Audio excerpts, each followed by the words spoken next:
Hello everyone, मेरा नाम निष्ठा बंसल है। मैं एक फाइनल ईयर एमबीबीएस स्टूडेंट था एम्स भोपाल 'ਚ। मैंने अपना नीट 2020 'ਚ ਦਿੱਤਾ ਸੀਗਾ ਤੇ ਮੇਰੇ ਮਾਰਕਸ 683 ਸੀਗੇ ਤੇ ਮੇਰਾ ਰੈਂਕ 484 ਸੀਗਾ। ਆਪਾਂ ਨੇ ਇੱਕ ਚੈਪਟਰ ਸ਼ੁਰੂ ਕੀਤਾ ਸੀ cell cycle and cell division.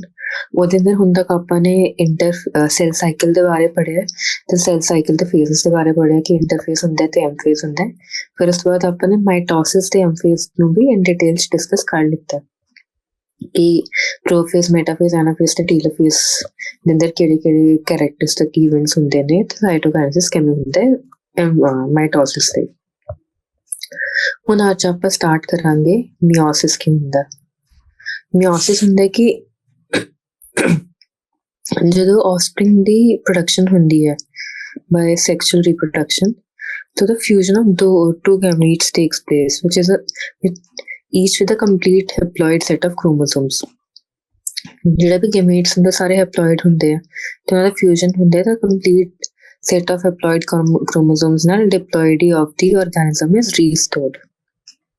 ਹੁਣ ਜਿਹੜੇ ਗੇਮੇਟਸ ਹੁੰਦੇ ਨੇ ਉਹ ਸਪੈਸ਼ਲਾਈਜ਼ਡ ਡਿਪਲੋਇਡ ਸੈਲਸ ਤੋਂ ਬਣਦੇ ਨੇ ਤੇ this specialized kind of cell division that reduces the chromosome number by half results in the production of haploid daughter cells.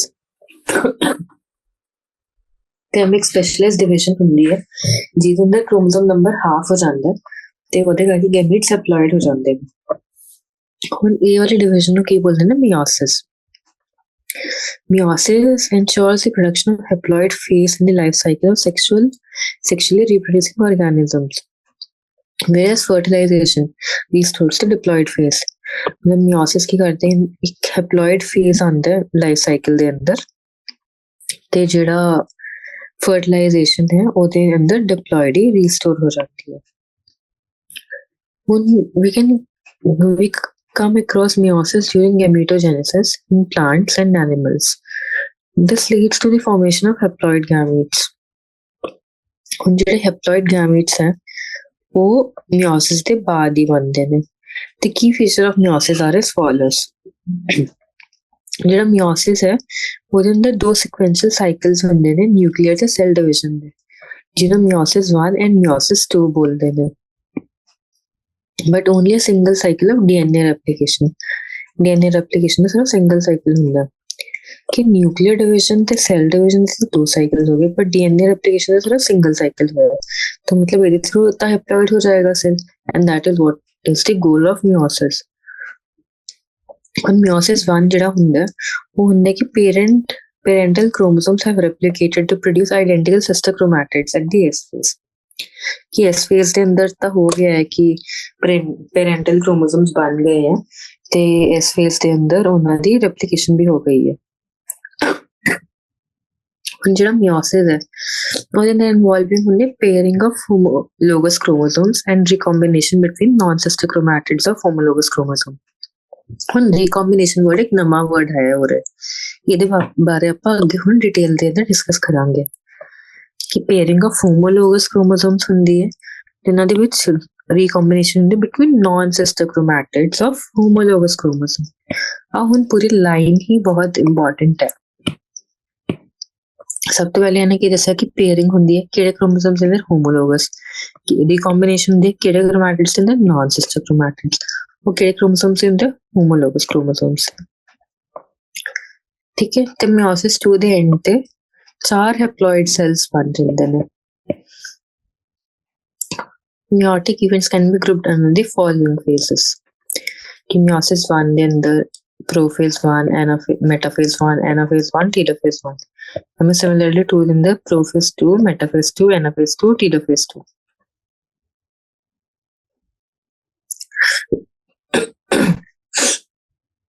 The prophase of the meiotic division is typically longer and more complex when compared to prophase of mitosis.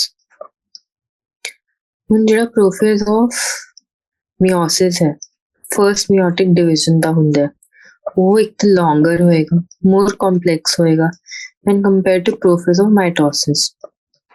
ठीक है, it has been further subdivided into following 5 phases based on chromosomal behavior. ਹੁਣ ਜਿਹੜਾ ਆਪਣਾ meiosis 1 ਦਾ prophase ਹੈ ਉਹਨੂੰ ਵੀ ਅੱਗੇ ਹਜੇ 5 stages ਦੇ ਅੰਦਰ 5 ਫੇਸਿਸ ਦੇ ਅੰਦਰ ਸਬ ਡਿਵਾਈਡ ਕੀਤਾ ਗਿਆ। ਉਹਨਾਂ ਦੇ ਨੇਮਸ ਕੀ ਨੇ? ਲੈਪਟੋਟੀਨ, ਜ਼ਾਈਗੋਟੀਨ, ਪੈਕੀਟੀਨ, ਡਿਪਲੋਟੀਨ ਤੇ ਡਾਇਕਾਇਨੇਸਿਸ। ਲੈਪਟੋਟੀਨ, ਜ਼ਾਈਗੋਟੀਨ, ਪੈਕੀਟੀਨ, ਡਿਪਲੋਟੀਨ, ਡਾਇਕਾਇਨੇਸਿਸ। ਇਸ ਲਈ ਇੱਕ ਨਿਮੋਨਿਕ ਅਗਰ ਤੁਸੀਂ ਯਾਦ ਰੱਖਣਾ ਚਾਹੁੰਦੇ ਹੋ ਜਾਂ ਫਿਰ ਹੋਰ ਵੀ ਮਲਟੀਪਲ ਨਿਮੋਨਿਕਸ ਤੁਸੀਂ ਖੁਦ ਤੋਂ ਬਣਾ ਸਕਦੇ ਹੋ। ਇਹਦੇ ਨਾਲ ਯਾਦ ਰੱਖ ਸਕਦੇ ਲਤਾ, ਜ਼ਰਾ, ਪਾਣੀ, ਦੇ ਦੇਣਾ। ਇਹਦੇ ਨਾਲ ਥੋੜਾ ਯਾਦ ਰੱਖ ਸਕਦੇ ਕਿ ਲੈਪਟੋਟੀਨ, ਜ਼ਾਈਗੋਟੀਨ, ਪੈਕੀਟੀਨ, ਡਿਪਲੋਟੀਨ ਤੇ ਡਾਇਕਾਇਨੇਸਿਸ। ਇਹਨਾਂ ਡੀਸ ਦੇ ਅੰਦਰ ਕੈਮੀਕਲ ਫਿਊਜ਼ਨ ਹੋਈ, ਸਭ ਤੋਂ ਅੱਗੇ ਟੀਨ ਆ ਰਹੀ ਤਾਂ ਡਿਪਲੋਟੀਨ ਵੀ ਪਹਿਲਾਂ ਆਏਗਾ, ਉਸ ਤੋਂ ਬਾਅਦ ਐਂਡ ਤੇ ਆਏਗਾ ਡਾਇਕਾਇਨੇਸਿਸ। ਹੁਣ ਆਪਾਂ ਸਟਾਰਟ ਕਰਦੇ ਲੈਪਟੋਟੀਨ ਦੇ ਅੰਦਰ ਕੀ ਹੁੰਦਾ। ਠੀਕ ਹੈ, ਸਭ ਤੋਂ ਪਹਿਲਾਂ ਲੈਪਟੋਟੀਨ ਹੁੰਦਾ, ਉਹਦੇ ਅੰਦਰ ਹੁੰਦਾ ਕਿ chromosomes become gradually visible under ਦੀ ਲਾਈਟ ਮਾਈਕਰੋਸਕੋਪ। ਜਿਹੜੇ ਕ੍ਰੋਮੋਸੋਮਸ ਹੈ ਉਹ ਗ੍ਰੈਜੂਅਲੀ ਵਿਜ਼ੀਬਲ ਹੋਣਗੇ ਲਾਈਟ ਮਾਈਕਰੋਸਕੋਪ ਦੇ ਅੰਦਰ। The compaction of chromosome continues throughout the leptotype, and this is followed by the second phase of prophase. The leptotype की characteristic की होगी कि क्रोमोसोम से और लाइट माइक्रोस्कोप के अंदर विजिबल होना शुरू हो जाते हैं। ਹੁਣ ਜਿਹੜਾ ਲੈਪਟੋਟੀਨ ਹੈ, it is also called bouquet phase. Leptotype also called bouquet phase. ਇਹਦੇ ਨਾਮ ਤੇ ਇੱਕ ਹੋਰ ਚੀਜ਼ ਹੈ, ਜਿਹੜਾ ਮਿਓਸਿਸ 1 ਹੈ ਉਹਨੂੰ ਬੋਲਾਂਗੇ ਰਿਡਕਸ਼ਨਲ ਡਿਵੀਜ਼ਨ। ਰਿਡਕਸ਼ਨਲ ਕਿਉਂ ਬੋਲਿਆ? ਕਿਉਂਕਿ ਇਹਦੇ ਨਾਲ ਜਿਹੜਾ ਜੈਨੇਟਿਕ ਮਟੀਰੀਅਲ ਹੈ ਹਾਫ ਹੋ ਜਾਂਦਾ ਹੈ। ਤੇ ਹੁਣ ਜਿਹੜਾ ਪ੍ਰੋਫੇਜ਼ 1 ਹੈ ਉਹ ਹੁੰਦਾ ਲੌਂਗੈਸਟ ਤੇ most complex phase of meiosis 1 to division phase. Meiosis 1 ਤੇ 2 ਦੋਨਾਂ ਨੂੰ ਮਿਲਾ ਕੇ ਲੌਂਗੈਸਟ ਤੇ ਮੋਸਟ ਕੰਪਲੈਕਸ ਹੁੰਦਾ। ਹੁਣ ਆਉਂਦਾ ਜ਼ਾਈਗੋਟੀਨ। Zygote is also called synaptotene. Zygote also called synaptotene.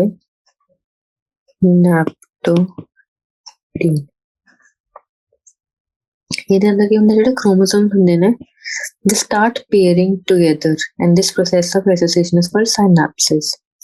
ਹੁਣ ਇਹਦੇ ਅੰਦਰ ਪੂਰੇ ਪੇਜ ਦੇ ਨਾਲ ਜਿੰਨੇ ਵੀ ਲਾਈਨ ਹੁੰਦੇ ਨਾ ਧਿਆਨ ਨਾਲ ਸੁਣਨਾ, ਕਿਉਂਕਿ ਉਹਦੇ ਬਹੁਤ ਸਾਰੇ ਮਿਸਟੇਕਸ ਹੋ ਸਕਦੀਆਂ ਨੇ। During this phase, chromosomes start pairing together and the processes of association is called synapses. ठीक है, such chromosomes are called homologous chromosomes. ਜਿਹੜੇ ਵੀ ਦੋ chromosomes ਇਕੱਠੇ ਪੇਅਰ ਕਰਦੇ ਨੇ ਉਹਨਾਂ ਨੂੰ ਬੋਲਦੇ ਆ homologous chromosomes. ਠੀਕ ਹੈ, electron microscopes of this stage indicate the chromosome synapses is accompanied by formation of complex structure called synaptonemal complex. एक ही तरह देखते हैं इलेक्ट्रॉन माइक्रोस्कोप के अंदर।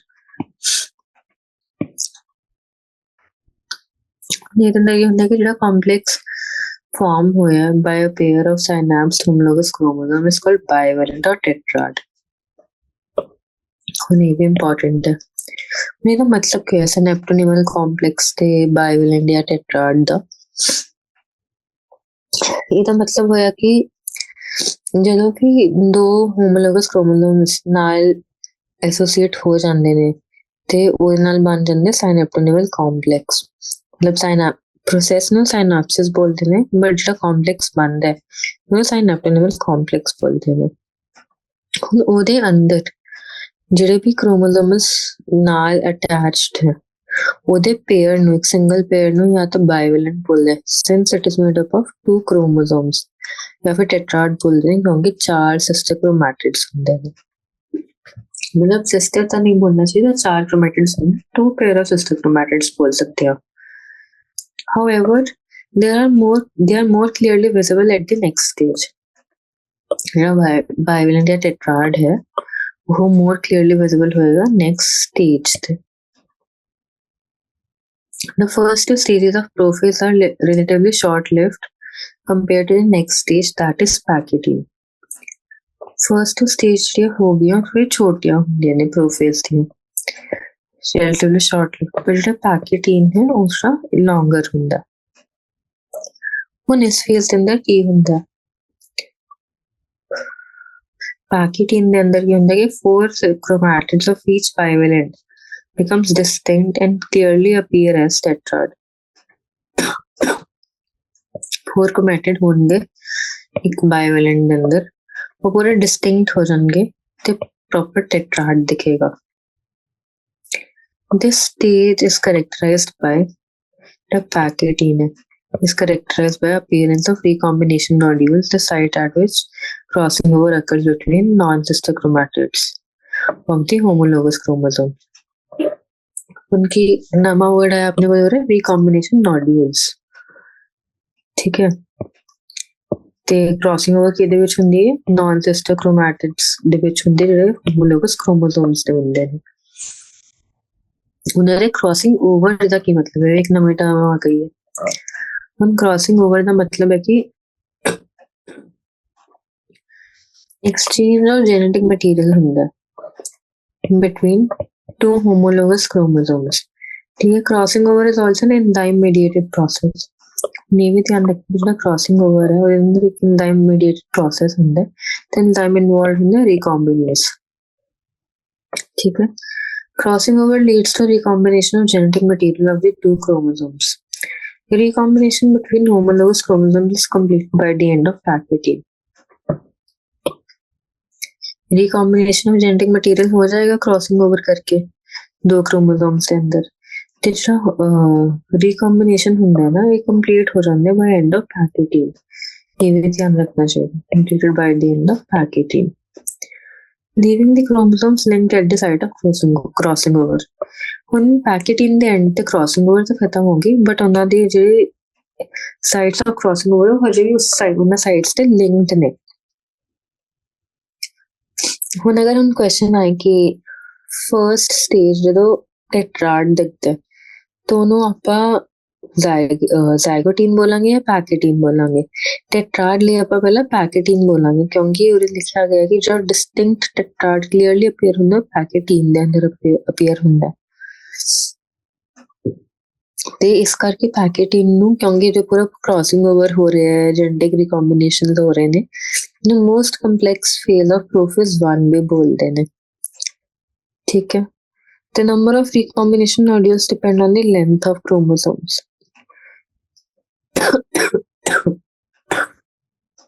Sorry. पैकेटीन के बारे अपन ने की सुन पढ़िया कि मोस्ट कॉम्प्लेक्स फेज है ये प्रोफेज 1 ਦਾ. ਉਸ ਤੋਂ ਬਾਅਦ ਇਹ ਕਿ ਫਰਸਟ ਸਟੇਜ ਹੈ ਜੋ ਟੈਟਰਾਡ ਵਿਜ਼ੀਬਲ ਹੁੰਦੇ, ਫਿਰ ਉਸ ਤੋਂ ਬਾਅਦ ਹੁਣ ਲਿੰਕੇਜ ਜਿਹੜੇ ਹੁੰਦੇ ਨੇ, it is inversely proportional to recombination. Linkage ਇੱਕ ਬਹੁਤ ਕੰਪਲੈਕਸ ਟਰਮ ਹੈ ਜਿਹੜੇ ਤੁਸੀਂ ਜੈਨੇਟਿਕਸ ਦੇ ਅੰਦਰ ਪੜ੍ਹੋਗੇ ਕਲਾਸ 12th ਦੇ ਅੰਦਰ, ਤੇ ਇਸ ਕਰਕੇ ਹਜੇ ਮੈਂ ਐਕਸਪਲੇਨ ਤਾਂ ਨਹੀਂ ਕਰਾਂਗੀ ਕਿਉਂਕਿ ਲਿੰਕੇਜ ਨਾਲ ਬਹੁਤ ਸਾਰੀ ਚੀਜ਼ਾਂ ਜੁੜੀਆਂ ਹੋਈਆਂ ਨੇ. ਕਲਾਸ 12th ਦੇ ਅੰਦਰ ਅੱਛੀ ਤਰ੍ਹਾਂ ਕਵਰ ਹੋਏਗਾ ਇਹ. ਠੀਕ ਹੈ, ਹੁਣ ਅੱਗੇ ਆ ਜਾਂਦਾ ਕਿ ਪੈਕੇਟੀਨ ਦੇ ਅੰਦਰ ਐਵੇਂ 2 ਕ੍ਰੋਮੋਸੋਮ ਤੇ ਹੁਣ ਉਹਨਾਂ ਦੇ ਅੰਦਰ ਰੀਕੰਬੀਨੇਸ਼ਨ ਹੋ ਗਈ ਨॉन सिस्टर chromatids ਦੇ ਅੰਦਰ. ਜਿਵੇਂ ਸਪੋਜ਼ ਇਹ ਹੈ these both are sister chromatids and these both are sister chromatids. Okay, ਜਿਹੜੇ ਇਹ ਤੇ ਇਹ ਹੈ ਇਹ नॉन sister chromatids ਹੈ ਤੇ ਹਮੇਸ਼ਾ नॉन sister chromatids ਦੇ ਅੰਦਰ ਕ੍ਰਾਸਿੰਗ ਓਵਰ ਹੋਏਗੀ, ਪਰ ਜਿਹੜੇ ਕ੍ਰੋਮੋਸੋਮਸ ਹੋਣਗੇ ਉਹ ਆਟੋਲੋਗਸ chromosomes होंगे, homologous I mean not autologous. ਹੁਣ ਅੰਦਰ हिंट आ जाएगा डिप्लोटीन. डिप्लोटीन ਨੂੰ ਕਿਵੇਂ recognize ਕਰਦੇ ਨੇ? Diplotene is recognized by the dissolution of synaptonymal complex. ਸਭ ਤੋਂ ਪਹਿਲਾਂ ਕਿਵੇਂ ਕੀ ਹੋਏਗਾ ਕਿ dissolution of the synaptonymal complex and the tendency of the recombined homologous chromosomes of the bivalent to separate from each other except at the site of crossovers. ਹੁਣ अपन ਪੜਿਆ ਸੀ ਕਿ ਜਦੋਂ ਆਪਣਾ ਪੂਰਾ ਉਹ ਹੋ ਗਿਆ ਹੈ ਕ੍ਰਾਸਿੰਗ ਓਵਰ ਹੋ ਗਿਆ ਤਾਂ ਉੱਥੇ ਕੁਝ ਪੁਆਇੰਟਸ ਤੇ ਕੀ ਹੁੰਦਾ ਕਿ ਕੁਝ ਪੁਆਇੰਟਸ ਤੇ ਆਪਾਂ ਨੂੰ ਦਿਖੇਗਾ ਕਿ ਕ੍ਰਾਸਿੰਗ ਓਵਰ ਹੋਣ ਤੋਂ ਬਾਅਦ ਕ੍ਰੋਮੋਸੋਮਸ ਅਟੈਚਡ ਰਹਿ ਜਾਂਦੇ ਨੇ ਤੇ ਉਹ ਸਾਈਟਸ ਐਵੇਂ ਐਂਡ ਹੁੰਦੇ ਆਪਾਂ ਨੂੰ ਪੈਕੀਟੀਨ ਤੇ। ਹੁਣ ਡਿਪਲੋਟੀਨ ਨੂੰ ਕਿਵੇਂ ਰਿਕੋਗਨਾਈਜ਼ ਕਰਾਂਗੇ ਕਿ ਜਿਹੜੀ ਸਾਈਟਸ ਤੇ ਕ੍ਰਾਸਿੰਗ ਓਵਰ ਹੋਈ ਹੈ ਜਾਂ ਫਿਰ ਸਿਮੈਟੋਨਿਮਲ ਕੰਪਲੈਕਸ ਬਣੇ ਹੈ ਉਹਨਾਂ ਦਾ ਡਿਸੋਲੂਸ਼ਨ ਸਟਾਰਟ ਹੋ ਜਾਏਗਾ, ਠੀਕ ਹੈ। ਤੇ ਜਿਹੜਾ ਬਾਇਓਵੈਲੈਂਸ ਹੈ they start separating from each other, but ਫਿਰ ਤੋਂ ਇਹ ਕ੍ਰਾਸਓਵਰ ਸਾਈਟਸ ਤੇ ਹਜੇ ਨਹੀਂ ਹੁੰਦੇ ਸੈਪਰੇਟ, ਠੀਕ ਹੈ। ਇਸ ਕਰਕੇ ਕੁਝ ਹमें एक्स शेप्ड स्ट्रक्चर्स बनने हैं कियास मेटा बोलते हैं। हमें एक्स शेप स्ट्रक्चर्स बन जाएंगे उन्हें कियास मेटा बोलेंगे। Chiasmata is also a new term. और कुछ oocytes कुछ वर्टिब्रेट्स के oocyte दे अंदर जो डिप्लोटीन है वो मंथ्स या ईयर्स ले लास्ट कर सकता है। The basic example female humans ही है कि हमने क्या ਆਪਾਂ ਪੜ੍ਹਦੇ ਹਾਂ ਕਿ ਓਵਰੀ ਦੇ ਅੰਦਰ oocytes ਹੁੰਦੇ ਨੇ, ਉਹਨਾਂ ਦੀ ਗਰੋਥ ਅਰੈਸਟ ਹੋ ਜਾਂਦੀ ਹੈ ਬਰਥ ਤੇ ਵਾਪਸ ਉਹਨਾਂ ਦੀ ਗਰੋਥ ਕਦੋਂ ਹੁੰਦੀ ਹੈ ਜਦੋਂ ਪਿਊਬਰਟੀ ਹਿੱਟ ਕਰਦੀ ਹੈ। Puberty start setting at around the age of 8 years, 8 to 14 ਦੇ ਟਾਈਮ ਤੇ ਕੋ ਫੀਮੇਲ ਦੇ ਅੰਦਰ ਪਿਊਬਰਟੀ ਆਉਂਦੀ ਹੈ। ਤਾਂ ਉਸ ਟਾਈਮ ਤੇ ਜਦੋਂ ਮੈਂਸਟਰਲ ਸਾਈਕਲ ਸਟਾਰਟ ਹੋ ਜਾਂਦਾ ਹੈ, ਮੈਨਾਰਕ ਹੋ ਜਾਂਦਾ, ਉਦੋਂ oocytes ਉਹਨਾਂ ਦੀ ਵਾਪਸ ਗਰੋਥ ਕੰਟੀਨਿਊ ਹੁੰਦੀ ਹੈ, ਅਰੈਸਟਡ ਗਰੋਥ ਵਾਪਸ ਕੰਟੀਨਿਊ ਹੁੰਦੀ ਹੈ। ਤੇ ਜਿਹੜੇ oocytes ਡਿਪਲੋਟੀਨ ਦੇ ਅੰਦਰ ਅਰੈਸਟਡ ਹੁੰਦੇ ਨੇ ਦੇ ਸਟਾਰਟ ਡਿਵਾਈਡਿੰਗ ਤੇ ਉਹਦੇ ਅੰਦਰ ਮਿਓਸਿਸ ਹੁੰਦਾ, ਠੀਕ ਹੈ। ਹੁਣ ਅੱਗੇ ਆਏਗਾ ਫਾਈਨਲ ਸਟੇਜ ਆਫ ਮਿਓਟਿਕ ਪ੍ਰੋਫੇਜ਼ 1 ਜਿਹਨੂੰ ਡਾਇਕਾਈਨੇਸਿਸ ਬੋਲਦੇ ਆ। ਹੁਣ ਜਿਹੜਾ ਡਾਇਕਾਈਨੇਸਿਸ ਹੈ ਉਹਦੇ ਅੰਦਰ ਹੁੰਦੀ ਟਰਮੀਨਲਾਈਜੇਸ਼ਨ ਆਫ ਕਿਆਸਮੇਟਾ, ਟਰਮੀਨਲਾਈਜੇਸ਼ਨ ਆਫ ਕਿਆਸਮੇਟਾ। ਇਹਦੇ ਅੰਦਰ ਕੀ ਹੁੰਦੇ ਜਿਹੜੇ ਕ੍ਰੋਮੋਸੋਮਸ ਹੁੰਦੇ ਆ ਉਹ ਫੁੱਲੀ ਕੰਡੈਂਸ ਹੋ ਜਾਣਗੇ, ਮਿਓਟਿਕ ਸਪਿੰਡਲ ਅਸੈਂਬਲ ਹੋ ਜਾਏਗਾ to prepare the homologous chromosomes for separation। ਹੁਣ ਇਹ ਇੱਕ ਹੋਰ ਧਿਆਨ ਦੇਣ ਵਾਲੀ ਚੀਜ਼ ਹੈ, ਉਹਨੇ ਲਿਖਿਆ homologous chromosome for separation, ਉਹਨੇ ਇਹ ਨਹੀਂ ਲਿਖਿਆ ਕਿ sister chromatids for separation। ਆਪਾਂ ਨੇ ਅਬਜ਼ਰਵ ਕੀਤਾ ਸੀ ਜਿਹੜਾ ਮਾਈਟੋਸਿਸ ਹੈ, ਮਾਈਟੋਸਿਸ ਦੇ ਅੰਦਰ ਐਨਾਫੇਜ਼ ਸਿਸਟਰ ਕ੍ਰੋਮੈਟਿਡ ਸੈਪਰੇਟ ਹੁੰਦੇ ਨੇ, ਬਟ ਉਹਦੇ ਕਿਹੜੇ ਚੀਜ਼ ਸੈਪਰੇਟ ਹੋਏਗਾ, ਹੋਮੋਲੋਗਸ ਕ੍ਰੋਮੋਸੋਮ ਸੈਪਰੇਟ ਹੁੰਦੇ ਨੇ ਮਿਓਸਿਸ ਦੇ ਅੰਦਰ। By the end of diakinesis then nucleolus disappear। ਜਿਹੜਾ ਨਿਊਕਲੀਓਲਸ ਹੈ ਇਹਨਾਂ ਡਾਇਕਾਈਨੇਸਿਸ ਉਹ ਡਿਸਅਪੀਅਰ ਹੋ ਜਾਏਗਾ ਤੇ ਨਿਊਕਲੀਅਰ ਮੈਮਬ੍ਰੇਨ ਵੀ ਬ੍ਰੇਕ ਡਾਊਨ ਹੋ ਜਾਂਦੀ ਹੈ। So the diakinesis represents transition to metaphase, ठीक है। ਹੁਣ ਕੁਝ ਪੁਆਇੰਟਸ ਆ ਜਾਂਦੇ ਨੇ ਜਿਹੜੇ ਡਿਕਟਿਓਟੀਨ ਕੀ ਹੁੰਦਾ, ਡਿਕਟਿਓਟੀਨ ਇਜ਼ ਪ੍ਰੋਲੋਂਗਡ ਡਿਪਲੋਟੀਨ, ਠੀਕ ਹੈ। ਇਹਦੇ ਅੰਦਰ ਕੀ ਹੁੰਦਾ ਕਿ ਡੀ ਸਾਇਨਾਪਸਿਸ ਹੁੰਦਾ and this is the longest phase of prophase 1। Dictyotene ਵੀ ਯਾਦ ਰੱਖ ਲੈਣਾ ਬਸ ਕਿ ਪ੍ਰੋਲੋਂਗਡ ਡਿਪਲੋਟੀਨ ਨੂੰ ਬੋਲਦੇ ਆ। ਹੁਣ ਆਉਂਦਾ ਮੈਟਾਫੇਜ਼ 1। ਮੈਟਾਫੇਜ਼ 1 ਦੇ ਅੰਦਰ ਕੀ ਹੁੰਦਾ ਕਿ ਜਿਹੜਾ ਬਾਇਵੈਲੈਂਟ ਕ੍ਰੋਮੋਸੋਮਸ ਹੈ, ਬਾਇਵੈਲੈਂਟ ਕ੍ਰੋਮੋਸੋਮਸ ਉਹ ਸਾਰੇ ਲਾਈਨ ਹੋ ਜਾਂਦੇ ਨੇ ਇਕੁਏਟੋਰੀਅਲ ਪਲੇਟ ਤੇ, ਠੀਕ ਹੈ। The microtubule from the opposite poles of the spindle attached to the kinetochore of homologous chromosomes। Microtubules ਆਣਗੇ spindle fibers ਜਿਹੜਾ ਹੋਣਗੇ kinetochore of homologous chromosomes ਤੇ ਅਟੈਚ ਹੋ ਜਾਂਦੇ ਨੇ, ਠੀਕ ਹੈ। ਹੁਣ ਇਹਦੇ ਇੱਕ ਡਾਇਗ੍ਰਾਮ ਹੈ ਪ੍ਰੋਫੇਜ਼ 1, ਉਹਨੇ ਟਰਮੀਨਾਈਜੇਸ਼ਨ ਆਫ ਕਿਆਸਮੇਟਾ ਦਿਖਾਇਆ ਹੋਇਆ ਐਂਡ ਤੇ। ये सपोज रिकॉम्बिनेशन हुई है कुछ साइड्स से, हम क्या ड्रॉ करके दिखानी है। रिकॉम्बिनेशन तो ये साइड्स पे हो गई है, फिर साइनेप्टेनिमल कॉम्प्लेक्स बन गया, बाइवेलेंट या टेट्राड बन गया, रिकॉम्बिनेशन हो गई, बट क्रॉसिंग ओवर साइड्स से अटैच रह गए। सिस्टर डिप्लोटीन ते साइनेप्टेनिमल कॉम्प्लेक्स का डिसोल्यूशन हो जाएगा, but still they remain attached at the sites of crossing over. ਤੇ ਫਿਰ ਐਕਸਚੇਂਜ ਸਟਰਕਚਰਸ ਬਣ ਜਾਂਦੇ ਜਿਹਨੂੰ ਕਿਆਸਮੇਟਾ ਬੋਲਦੇ ਆ। ਡਾਇਨਾਕਾਈਨੇਸਿਸ ਤੇ ਇਹਨੇ ਨਾ ਟਰਮੀਨਾਈਜੇਸ਼ਨ ਹੋ ਜਾਂਦਾ ਹੈ, मतलब ਇਹ क्रोमोसोम है ਉਹ ਬਿਲਕੁਲ ਆਪਣੇ ਐਂਡ ਤੇ ਪਹੁੰਚ ਜਾਂਦੇ ਨੇ, ਟਰਮੀਨਾਈਜੇਸ਼ਨ। ਠੀਕ ਹੈ, ਹੁਣ ਇਹ ਹੋ ਗਿਆ। ਇਸ ਤੋਂ ਬਾਅਦ ਆਉਂਦਾ ਮੈਟਾਫੇਜ਼। ਮੈਟਾਫੇਜ਼ ਤਾਂ ਆਪਾਂ ਨੇ ਪੜਿਆ ਸੀਗਾ ਕਿ ਕਾਈਨੇਟੋਕੋਰਸ ਆਫ ਹੋਮੋਲੋਗਸ क्रोमोसोम ਦੇ ਸਪਿੰਡਲ ਫਾਈਬਰਸ ਅਟੈਚ ਹੋ ਜਾਂਦੇ ਆ। ਮੇਰੇ ਧਿਆਨ ਦੇਣ ਵਾਲੀ ਚੀਜ਼ ਹੈ ਕਿ ਜਿਹੜੇ ਸਪਿੰਡਲ ਫਾਈਬਰਸ ਅਟੈਚ ਹੋ ਰਹੇ ਆ ਉਹ ਸਿਰਫ ਇੱਕ ਸਾਈਡ ਦੇ ਕਾਈਨੇਟੋਕੋਰ ਨਾਲ ਅਟੈਚ ਹੋ ਰਹੇ ਆ। ਇਹਨਾਂ ਦੇ ਵਿੱਚ ਕੋਈ ਸਪਿੰਡਲ ਫਾਈਬਰ ਨਹੀਂ ਹੈ, ਦੂਜੇ ਸਾਈਡ ਦੇ ਕਾਈਨੇਟੋਕੋਰ ਨਾਲ ਕੋਈ ਵੀ ਸਪਿੰਡਲ ਫਾਈਬਰ ਨਹੀਂ ਜੁਆਇਨ ਹੋ ਰਿਹਾ। ਤਾਂ ਇਸ ਕਰਕੇ ਜਦੋਂ ਐਨਾਫੇਜ਼ ਡਿਵੀਜ਼ਨ ਹੋਏਗੀ, ਸ਼ਾਰਟਿੰਗ ਆਫ ਸਪਿੰਡਲ ਫਾਈਬਰਸ ਹੋਏਗਾ, उस टाइम तो पूरा एक क्रोमोसोम ऑपोजिट पोल पे मूव हो जाएगा। हम देखो होमोलोगस क्रोमोसोम सेपरेट हो गए when sister chromatids remain associated at the centromere। Homologous chromosome जो है वो सेपरेट हो जाएंगे, but their sister chromatids they remain associated at the centromere। कि whole chromosome move towards the opposite end। आ देखो whole both the sister chromatids। ठीक है, आएगा telophase.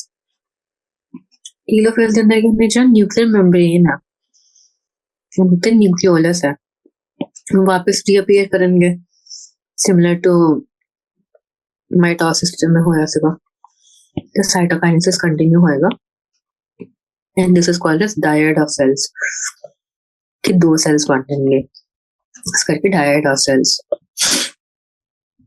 Although in many cases the chromosomes do not undergo dispersion, do not reach the extremely extended state of the interphase nucleus, the stage between the two meiotic divisions is called interkinesis and is generally short-lived।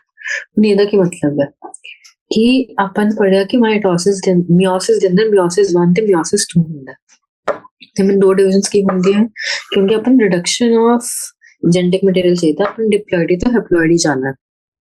ਤਾਂ ਟੀਲੋਫੇਜ਼ ਦੇ ਅੰਦਰ ਹੁਣ ਤਾਂ chromosomes half ਹੋ ਗਏ, ਤਾਂ ਹੁਣ ਤਾਂ ਆਪਾਂ ਨੂੰ ਲੱਗਦਾ ਹੋਊਗਾ ਕਿ ਹੈਪਲੋਇਡ ਹੋ ਗਏ ਆ ਤੇ ਜੈਨੇਟਿਕ ਮਟੀਰੀਅਲ ਹਾਫ ਵਗੈਰਾ ਹੋ ਗਿਆ। ਬਟ ਮੇਰੇ ਧਿਆਨ ਦੇਣ ਵਾਲੀ ਕੀ ਚੀਜ਼ ਹੈ ਕਿ ਸੈਲ ਤਾਂ ਹੈਪਲੋਇਡ ਹੋ ਗਿਆ ਹੈ, ਨੰਬਰ ਆਫ ਕ੍ਰੋਮੋਸੋਮ ਹਾਫ ਹੋ ਗਏ ਆ, ਬਟ ਉਹ ਤਾਂ ਹਜੇ ਵੀ ਜੈਨੇਟਿਕ ਮਟੀਰੀਅਲ ਡਬਲ ਹੈ।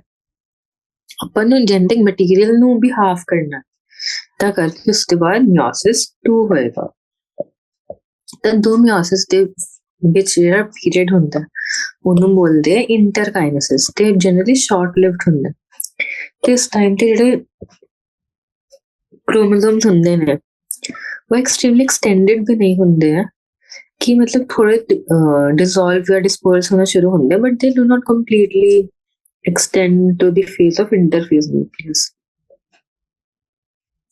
ਹੁਣ ਇੱਕ ਹੋਰ ਚੀਜ਼ ਧਿਆਨ ਦੇਣ ਵਾਲੀ ਹੈ ਕਿ ਜਿਹੜੀ ਡੀਐਨਏ ਰੈਪਲੀਕੇਸ਼ਨ ਨਹੀਂ ਹੁੰਦੀ ਹੈ ਡਿਊਰਿੰਗ ਇੰਟਰਕਾਈਨੇਸਿਸ, ਕਿਉਂਕਿ ਆਪਣਾ ਜੈਨੇਟਿਕ ਮਟੀਰੀਅਲ ਆਲਰੇਡੀ ਡਬਲ ਐਕਸਲ ਦਾ, ਆਪਾਂ ਉਹਨੂੰ ਹਾਫ ਕਰਨਾ। ਠੀਕ ਹੈ, ਤੇ ਜਿਹੜਾ ਇੰਟਰਫੇਸ ਹੈ ਉਹ ਡਾਇਰੈਕਟਲੀ ਪ੍ਰੋਫੇਸ 2 ਨਾਲ ਫੋਲੋ ਹੁੰਦਾ, is followed by prophase 2 and which is much simpler than prophase 1 of meiosis।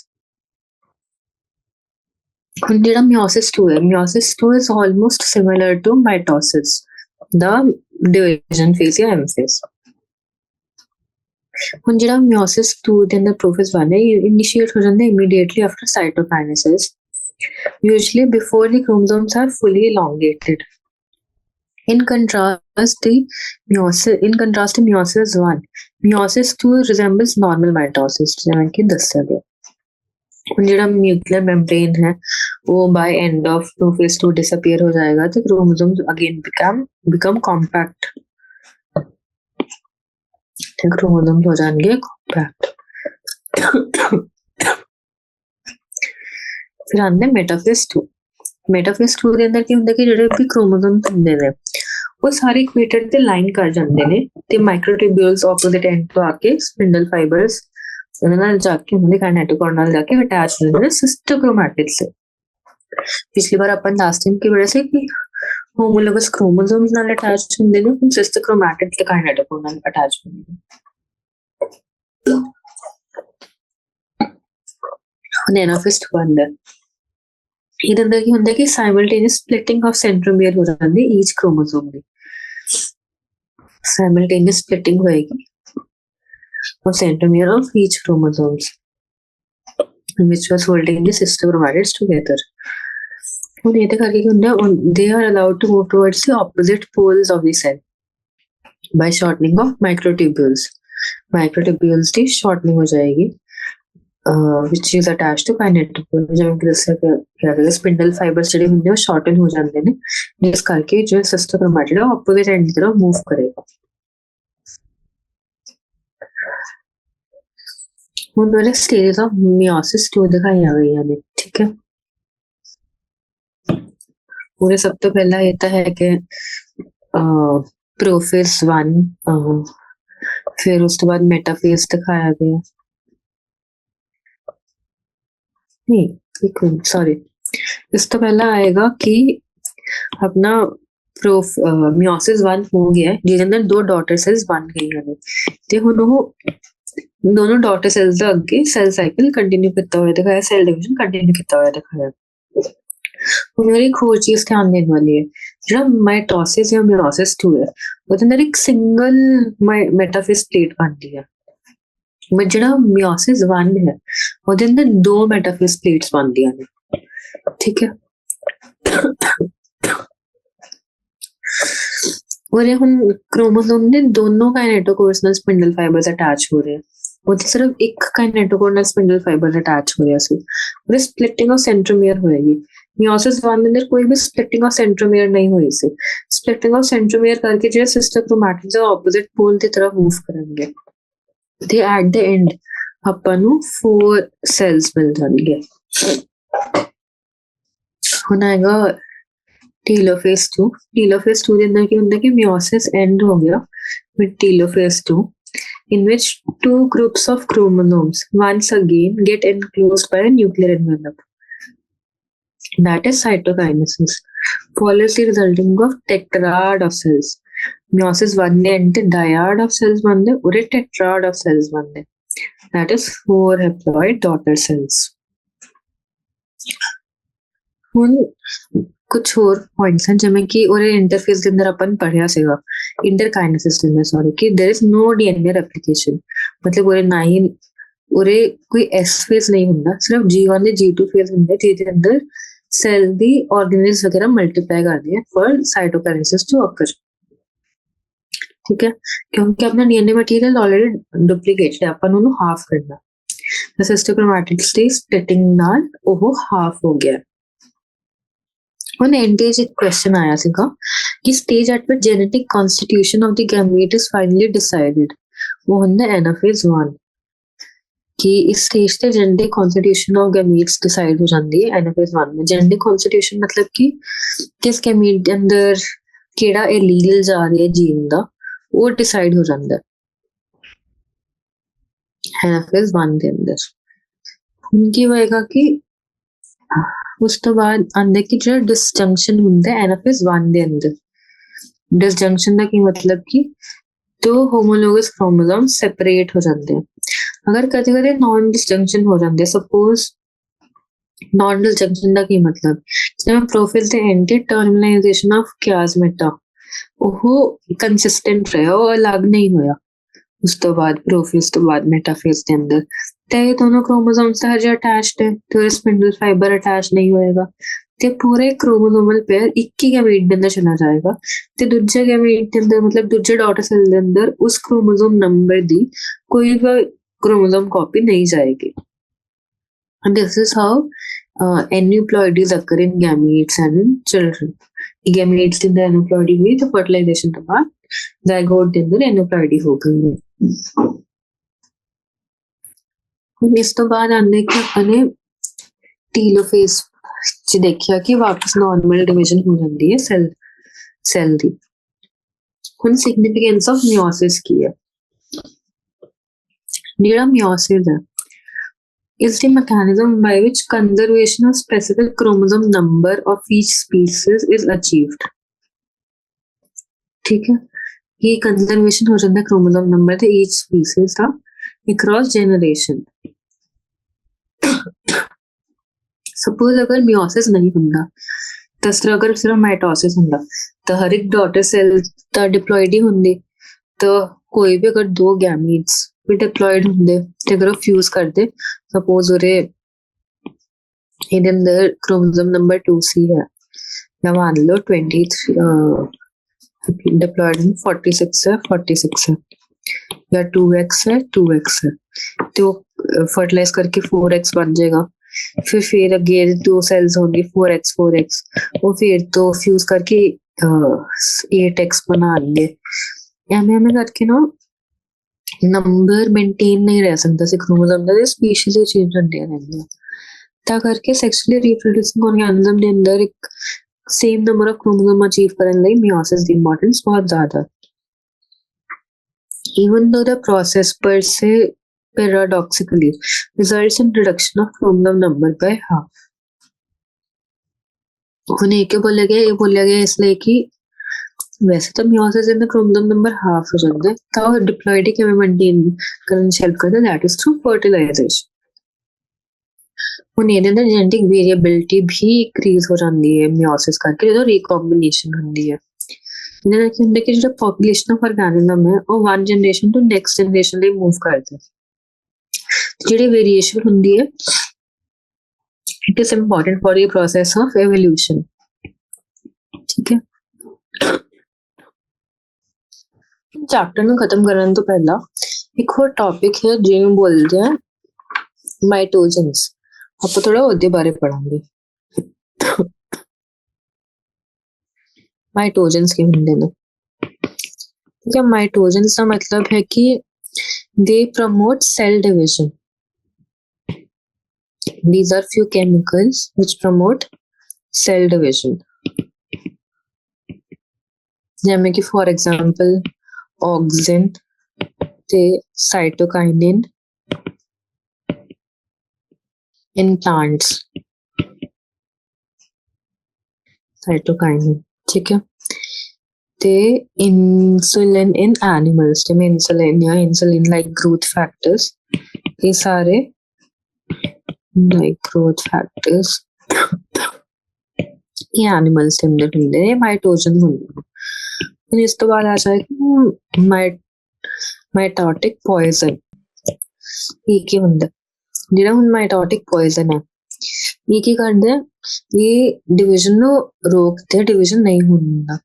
ਹੁਣ ਉਹਦੇ ਕੁਝ ਐਗਜ਼ਾਮਪਲ, ਸਭ ਤੋਂ ਪਹਿਲਾਂ ਕੋਲਚਿਸਿਨ। ਕੋਲਚਿਸਿਨ ਦਾ ਕੀ ਹੁੰਦਾ ਕਿ obtained from colchicine autumnale, ਇੱਕ ਪਲਾਂਟ ਹੈ, ਉਹਦੇ ਕੌਨ ਤੋਂ ਇਹ ਮਿਲਦਾ ਹੈ ਕੋਲਚਿਸਿਨ। ਇਹ ਕੀ ਕਰਦਾ ਕਿ ਪੋਲੀਮਰਾਈਜ਼ੇਸ਼ਨ ਆਫ ਮਾਈਕਰੋਟਿਬਿਊਲੀ ਨਹੀਂ ਹੋਣ ਦਿੰਦਾ। ਅਗਰ ਪੋਲੀਮਰਾਈਜ਼ੇਸ਼ਨ ਆਫ ਮਾਈਕਰੋਟਿਬਿਊਲੀ ਨਹੀਂ ਹੋਏਗਾ ਤਾਂ ਸਾइटोस्केलेटन भी नहीं बनेगा, तो स्पिंडल फाइबर्स से सेंट्रॉइड्स भी नहीं बनेंगे। ठीक है, अगर सेंट्रॉइड्स नहीं बने, स्पिंडल फाइबर्स नहीं बने तो ऑब्वियसली डिवीजन तो हो ही नहीं सकती। तो कोलचिसिन की कर they prevent polymerization of microtubules. ठीक है, इस तो अलावा होर की ਹੁੰਦਾ है कि therefore prevent spindle formation, spindle fibre या फिर स्पिंडल फॉर्मेशन।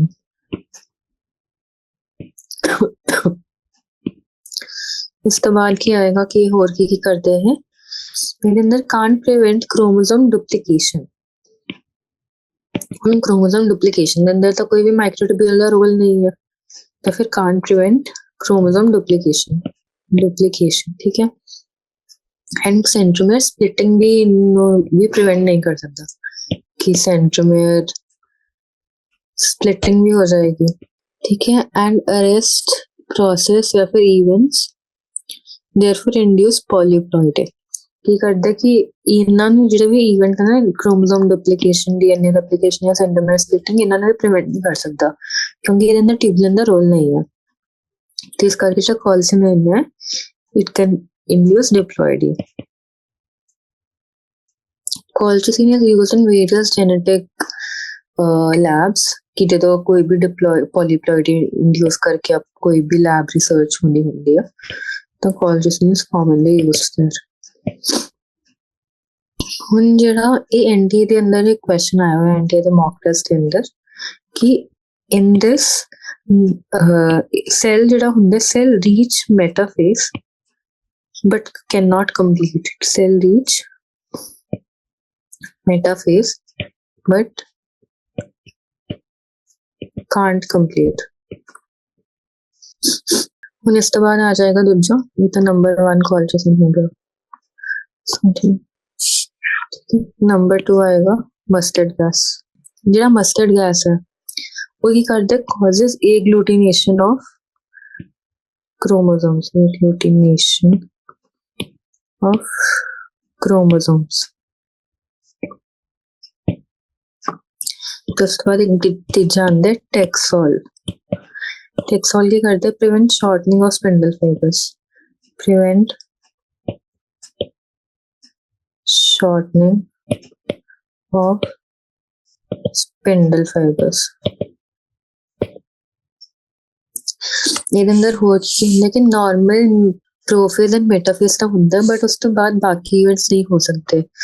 ਇਸ end cell gets blocked in early anaphase. ਇਹ ਹੈ ਕਿ normal prophase metaphase takes place but further division cannot therefore ਇਹ ਅਰੈਸਟ ਹੋ ਜਾਂਦਾ ਹੈ, rest in anaphase, early anaphase बोला जाए, early anaphase। ਹੁਣ ਇਹ ਸੈਲ ਡਿਵੀਜ਼ਨ ਨੂੰ ਅਰੈਸਟ ਕਰਦੇ ਤਾਂ ਜਿਹੜਾ ਟੈਕਸੋਲ ਹੈ ਨਾ it is used in treatment of cancer. Treatment ਨੂੰ ਹमें RX ਨਾਲ ਡਿਨੋਟ ਕਰਦੇ ਨਾ, ਤਾਂ treatment of cancer. It is also called anti cancer drug. ठीक है, ये हो गया अपने माइटोजेंस ते माइटोटिक पॉइजन। एक होर क्वेश्चन आंदा कि ਜਿਹਦੇ ਅੰਦਰ ਪੁੱਛਿਆ ਜਾਂਦਾ ਕਿ क्रोमोसोम नंबर ਤੇ DNA कंटेंट या फिर DNA मैटर की है at various stages of cell cycle. एक वो क्वेश्चन भी ਆਪਾਂ ਹੁਣ ਸੋਲਵ ਕਰਦਾ ਹਾਂ ਕਿਉਂਕਿ ਹੁਣ ਆਪਾਂ ਨੇ ਮਾਈਟੋਸਿਸ ਤੇ ਮਿਓਸਿਸ ਦੋਨੋਂ ਪੜ੍ਹ ਲਿੱਤਾ, ਤਾਂ ਹੁਣ ਇੱਕ ਉਹ ਕੁਐਸਚਨ ਸੋਲਵ ਕਰਾਂਗੇ ਆਪਾਂ। ਜਿਵੇਂ ਕਿ ਤੁਹਾਨੂੰ ਦੱਸਿਆ ਗਿਆ ਸੀਗਾ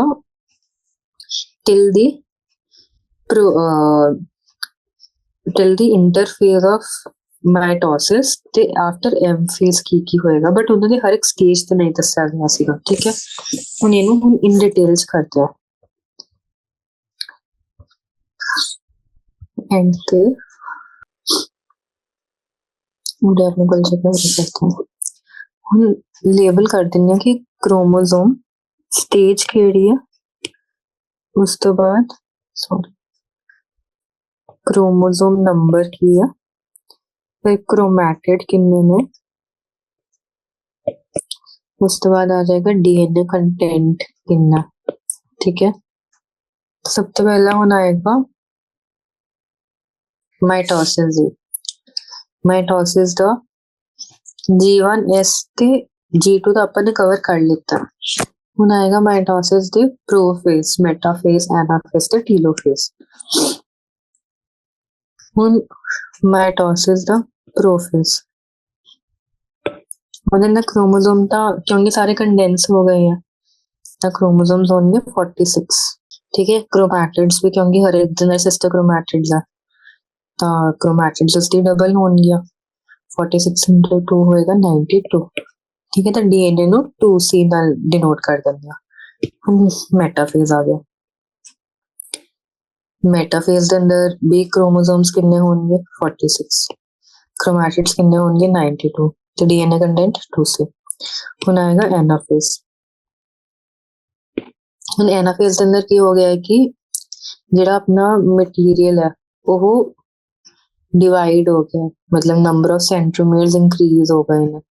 तो फिर हम क्रोमोसोम्स को क्या बोलेंगे 92 क्रोमोसोम्स बोलेंगे, बट सिस्टर क्रोमैटिड्स जिन्हें होता सेम ने, सेंट्रोमेयर की स्प्लिटिंग हो गई है तो फिर नंबर ऑफ क्रोमोसोम्स इंक्रीज हो गए हैं। क्रोमोसोम नंबर हमेशा सेंट्रोमेयर्स को काउंट करके ही पता दस देंगे। ਤਾਂ ਕ੍ਰੋਮੈਟਿਡਸ ਤਾਂ ਸੇਮ ਹੈ ਤੇ ਡੀਐਨਏ ਕੰਟੈਂਟ ਵੀ ਸੇਮ ਹੈ। Same for telophase, chromosomes 92, chromatids 92, DNA content 2C। ਹੁਣ एंड ऑफ माइटोसिस या फिर आफ्टर एम फेज, ਹੁਣ ਆਪਾਂ ਨੂੰ ਪੂਰੀ 2 ਪ੍ਰੋਪਰ ਡਾਟਰ ਸੈਲਸ ਮਿਲ ਗਈ ਹੈ ਤਾਂ ਕ੍ਰੋਮੋਸੋਮ ਹੁਣ ਹਾਫ ਹੋ ਜਾਣਗੇ, ਮਤਲਬ 46 ਆ ਗਏ। क्रोमैटिड्स भी हाफ हो जाएंगे, मतलब 46 आ गई। तो डीएनए कंटेंट भी हाफ हो जाएगा, मतलब C आ गया।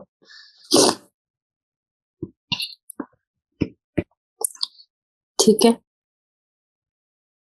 रादर इनू as such diploid haploid denote करन ਲਈ ਆਪਾਂ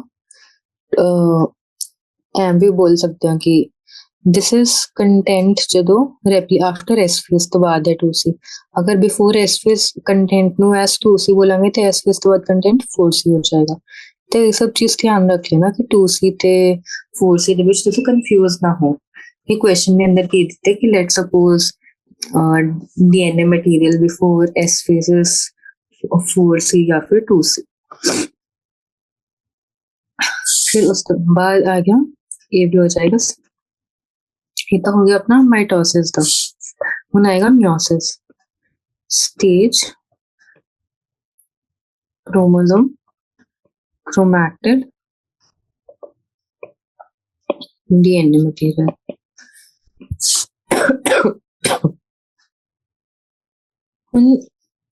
सब तक पहला आएगा प्रोफेज 1।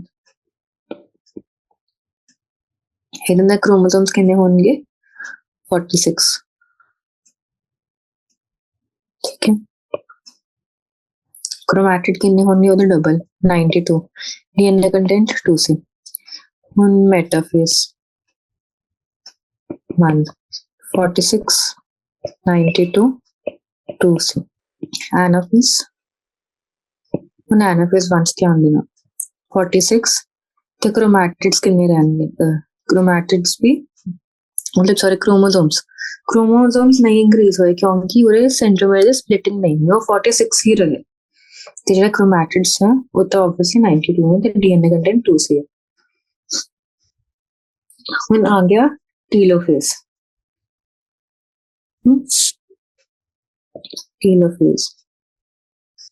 टीलोफेज 1 46 92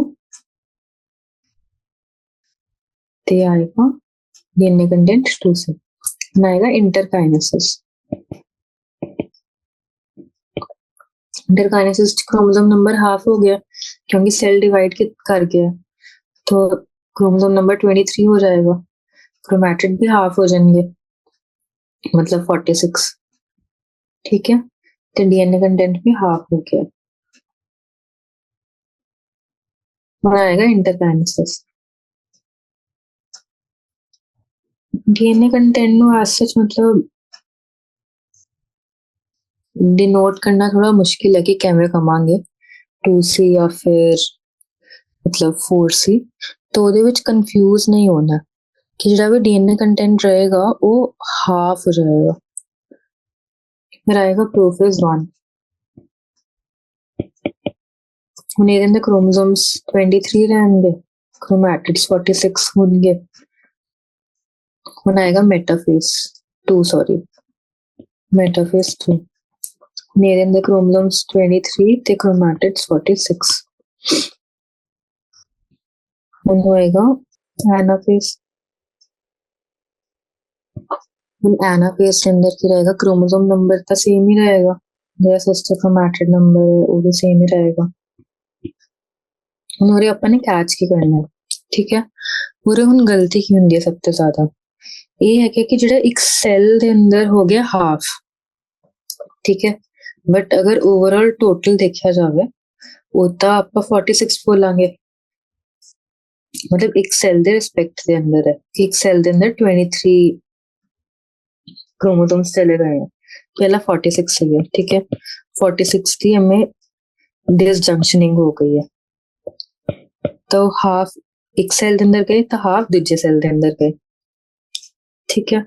ਤੇ ਹੁਣ ਉਹਦੇ ਐਨਾਫੇਜ਼ ਦੇ ਅੰਦਰ ਸਪਲਿਟਿੰਗ ਹੋ ਗਈ ਹੈ, ਸਪਲਿਟਿੰਗ हुई है तो क्रोमोसोम नंबर डबल हो जाएगा, तो 46 आएगा क्रोमोसोम नंबर। ਤੇ but sister chromatid the number ਤਾਂ ਸੇਮ ਹੈ, ਤੇ ਇਸ ਕਰਕੇ ਉਹ 46 ਹੀ ਰਹੇਗਾ। ਠੀਕ ਹੈ, ਤੇ ਹੁਣ ਜਿਹੜਾ ਇੰਟਰਕਾਈਨੇਸਿਸ ਹੈ ਉਹਦੇ ਅੰਦਰ ਕ੍ਰੋਮੋਸੋਮ ਕੰਟੈਂਟ C ਹੈ।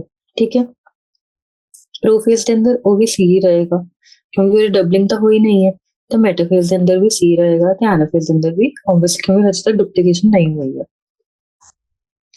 ਹੁਣ ਉਸ ਤੋਂ ਬਾਅਦ ਅੱਗੇ ਚੱਲਦੇ ਹੋਏ ਐਨਾਫੇਜ਼ ਤੋਂ ਬਾਅਦ ਆਏਗਾ ਟੀਲੋਫੇਜ਼। ਟੀਲੋਫੇਜ਼ 2, ਇਹਦੇ ਅੰਦਰ ਵੀ 46 ਤੇ C।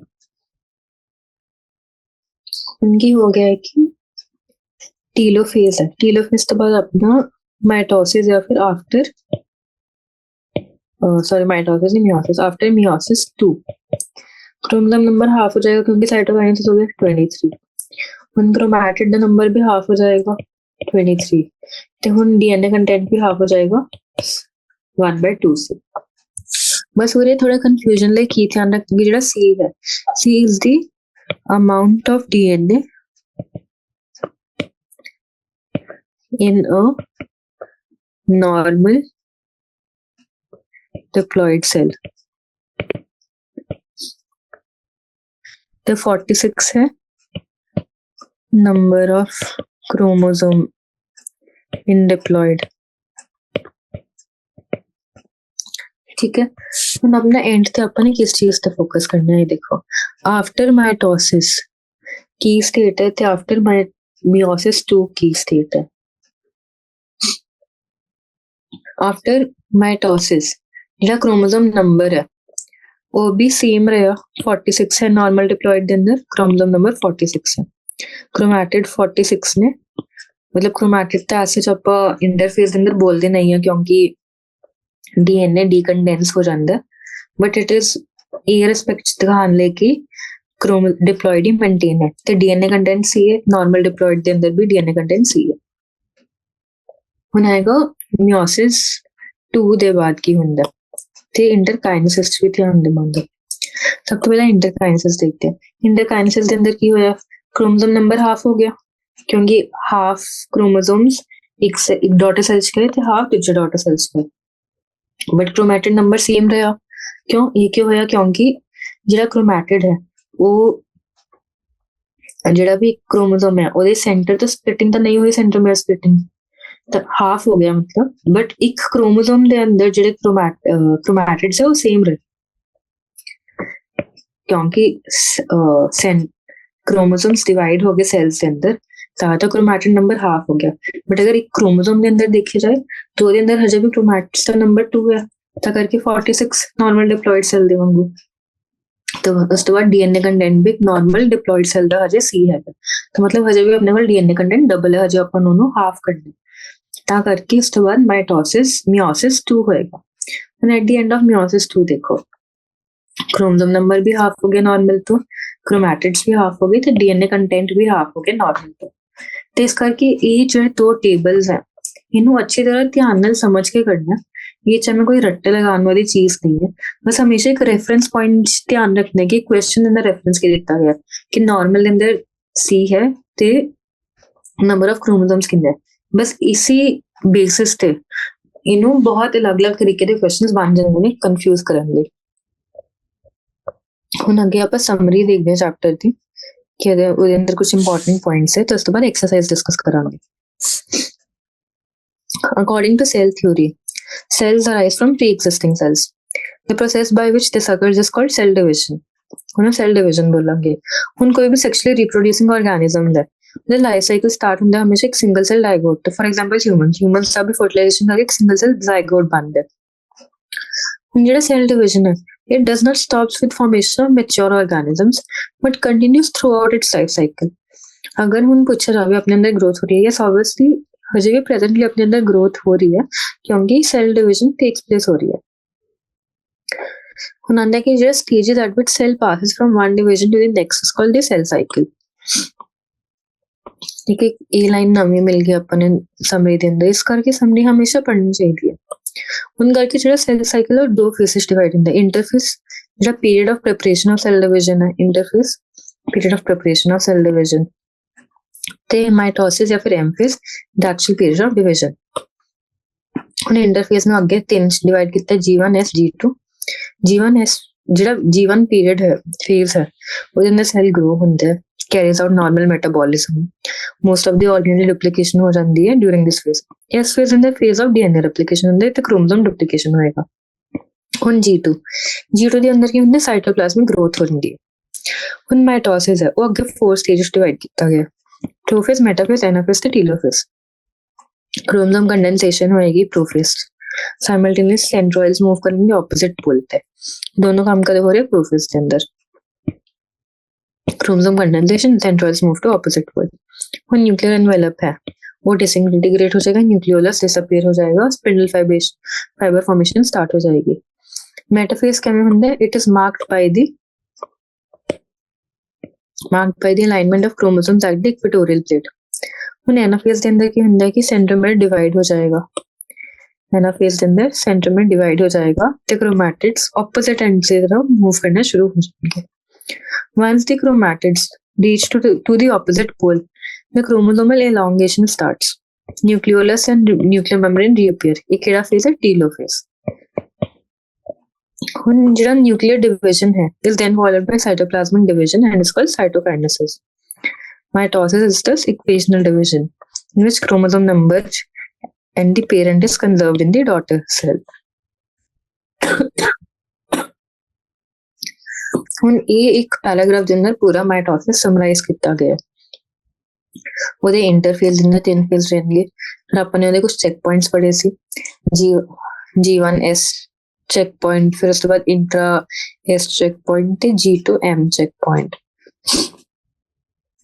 ਫਿਰ ਉਸ ਤੋਂ ਬਾਅਦ ਆ ਜਾਂਦਾ ਕਿ ਇਹ ਇੰਟਰਫੇਸ ਕ੍ਰਾਸ ਕਰਨ ਤੋਂ ਬਾਅਦ ਐਮ ਫੇਸ ਆਉਂਦਾ, ਐਮ ਫੇਸ ਅੰਦਰ ਐਕਚੁਅਲ ਡਿਵੀਜ਼ਨ ਹੁੰਦੀ ਹੈ, ਸਪਲਿਟਿੰਗ ਆਫ ਸੈਂਟਰੋਮੀਰ ਹੁੰਦੀ ਹੈ। ਫਿਰ ਉਸ ਤੋਂ ਬਾਅਦ ਟੀਲੋਫੇਜ਼ ਦੇ ਐਂਡ ਤੇ ਡਿਵਾਈਡ ਹੋ ਜਾਂਦੇ ਨੇ ਕ੍ਰੋਮੋਸੋਮਸ ਤੇ, ਫਿਰ ਉਸ ਤੋਂ ਬਾਅਦ ਸਾਈਟੋਕਾਈਨੇਸਿਸ ਹੋ ਕੇ 2 ਡਾਟਰ ਸੈਲਸ ਬਣ ਜਾਂਦੇ ਨੇ। ਸਾਈਟੋਕਾਈਨੇਸਿਸ ਦੇ ਪ੍ਰੋਸੈਸ ਡਿਫਰੈਂਟ ਹੁੰਦੇ ਐਨੀਮਲ ਤੇ ਪਲਾਂਟ ਦੇ ਅੰਦਰ।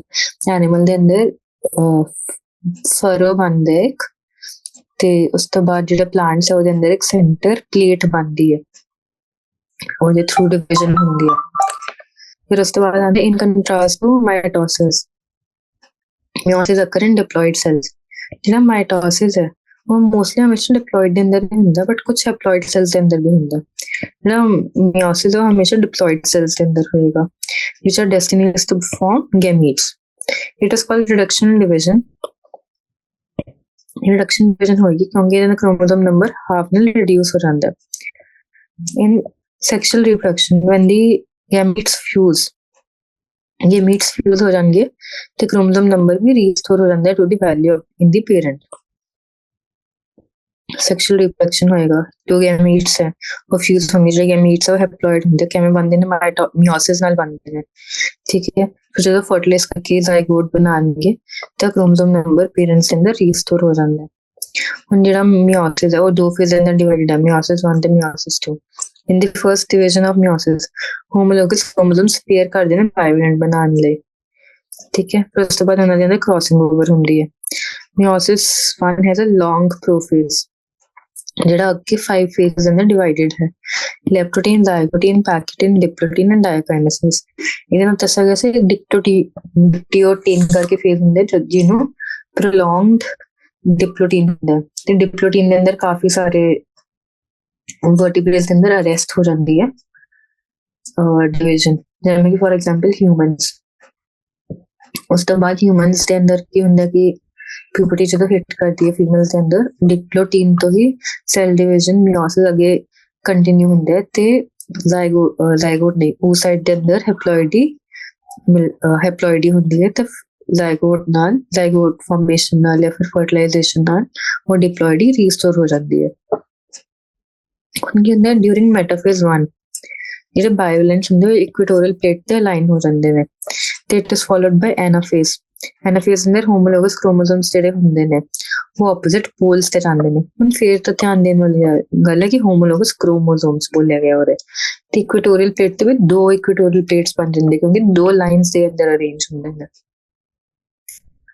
But both their move to opposite poles both their chromatids कि chromatid centromere splitting नहीं ਹੁੰਦੀ chromatid division नहीं ਹੁੰਦੀ है कि एक ਸੈੱਲ ਦੇ ਅੰਦਰ ਜਾਣਗੇ ਦੋਨੋਂ ਇੱਕ ਹੀ ਸੈੱਲ ਦੇ ਅੰਦਰ ਜਾਂਦੇ ਨੇ ਹੁਣ ਹਰ ਪੋਲ ਤੇ ਹਾਫ ਆਫ ਕ੍ਰੋਮੋਸੋਮ ਨੰਬਰ ਹੁੰਦਾ ਉਹ ਮਿਲ ਜਾਂਦਾ ਪੇਰੈਂਟ ਸੈੱਲ ਦੇ ਅੰਦਰ ਠੀਕ ਹੈ ਹੁਣ ਜਿਹੜਾ ਟੀਲੋਫੇਜ਼ 1 ਹੈ ਉਹਦੇ ਨਾਲ ਨਿਊਕਲੀਅਰ ਮੈਂਬਰੇਨ ਹੁੰਦੀ ਹੈ ਤੇ ਨਿਊਕਲੀਓਲਸ ਹੁੰਦਾ ਉਹ ਰੀਸਟੋਰ ਹੋ ਜਾਂਦਾ ਜਿਹੜਾ ਮਿਓਸਿਸ 2 ਹੈ ਇਹਦੇ ਵਿੱਚ ਇੱਕ ਇੰਟਰਕਾਈਨੇਸਿਸ ਫੇਸ ਆਏਗਾ ਜਿਹਦੇ ਨਾਲ G1 ਤੇ G2 ਫੇਸਿਸ ਹੋਣਗੇ ਬਟ S ਫੇਸ ਨਹੀਂ ਹੋਣਗੇ ਕਿਉਂਕਿ ਆਪਾਂ ਨੇ DNA ਰੈਪਲੀਕੇਸ਼ਨ ਨਹੀਂ ਕਰਨੀ ਹੈ ਕਿਉਂਕਿ ਆਪਣੇ DNA ਕੰਟੈਂਟ ਨੂੰ ਹਾਫ ਕਰਨਾ ਤੇ ਜਿਹੜਾ ਮਿਓਸਿਸ 2 ਹੁੰਦਾ ਇਟ ਇਜ਼ ਸਿਮਿਲਰ ਟੂ ਮਾਈਟੋਸਿਸ ਹੁਣ ਡਿਊਰਿੰਗ ਐਨਾਫੇਜ਼ 2 ਜਿਹੜੇ ਸਿਸਟਰ ਕ੍ਰੋਮੈਟਿਡਸ ਹੁੰਦੇ ਨੇ ਉਹ ਸੈਪਰੇਟ ਹੋ ਜਾਂਦੇ ਨੇ ਤੇ ਐਂਡ ਆਫ ਮਾਈਟੋਸਿਸ ਆਪਾਂ ਨੂੰ 4 ਹੈਪਲੋਇਡ ਸੈਲਸ ਮਿਲਦੇ ਨੇ end of mitosis 4 haploid cells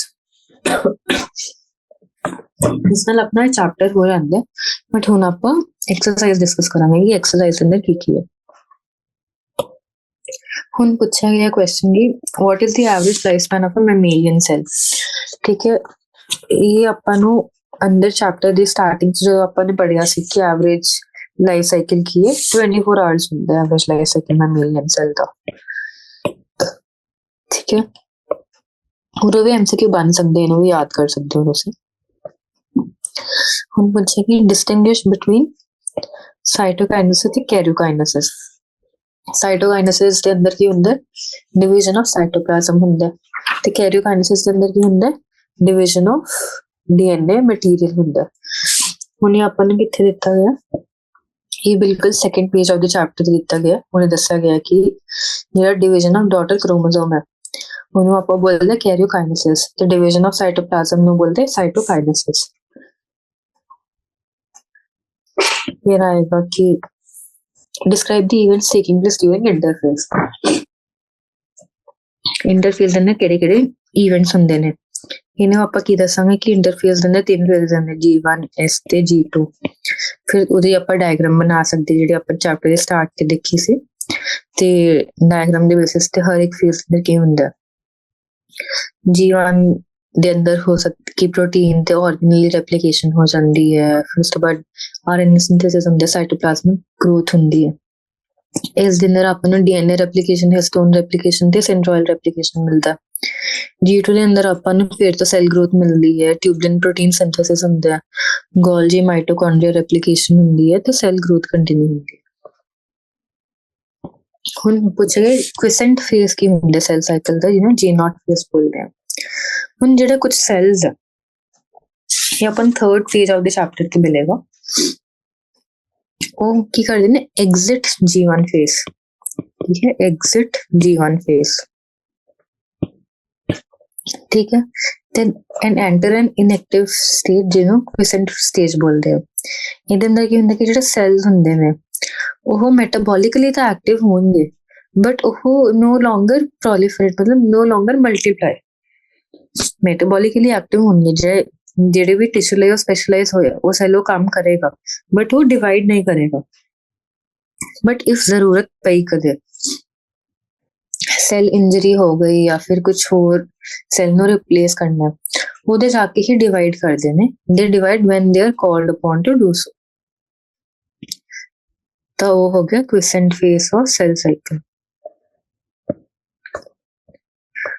ਹੁਣ ਆਂਦੇ why is mitosis called equational division mitosis ਨੂੰ equational division ਕਿਉਂ ਬੋਲਦੇ ਕਿਉਂਕਿ ਉਹਦੇ ਅੰਦਰ ਜਿਹੜਾ chromosome ਨੰਬਰ ਹੈ ਉਹ ਮੇਨਟੇਨ ਰਹਿੰਦਾ ਹੈ ਨਾਲੇ ਉਹਦੇ ਅੰਦਰ ਜਿਹੜਾ DNA ਕੰਟੈਂਟ ਹੈ ਉਹ ਵੀ ਮੇਨਟੇਨ ਰਹਿੰਦਾ ਹੈ ਜਿਹੜਾ ਅਗਰ ਡਿਪਲੋਇਡ ਦੇ ਅੰਦਰ ਮਾਈਟੋਸਿਸ ਹੋ ਰਿਹਾ ਹੈ ਤਾਂ ਸੈਲ ਡਿਪਲੋਇਡ ਹੀ ਰਹੇਗਾ ਅਗਰ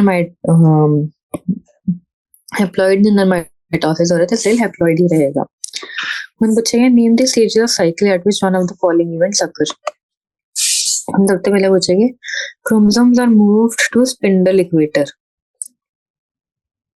ਹੁਣ ਸਪਿੰਡਲ ਇਕਵੇਟਰ ਤੇ ਅਗਰ ਕ੍ਰੋਮੋਸੋਮਸ ਮੂਵ ਹੋ ਰਹੇ ਹਨ ਤਾਂ ਆਪਾਂ ਇਹਨੂੰ ਬੋਲਾਂਗੇ ਮੈਟਾਫੇਜ਼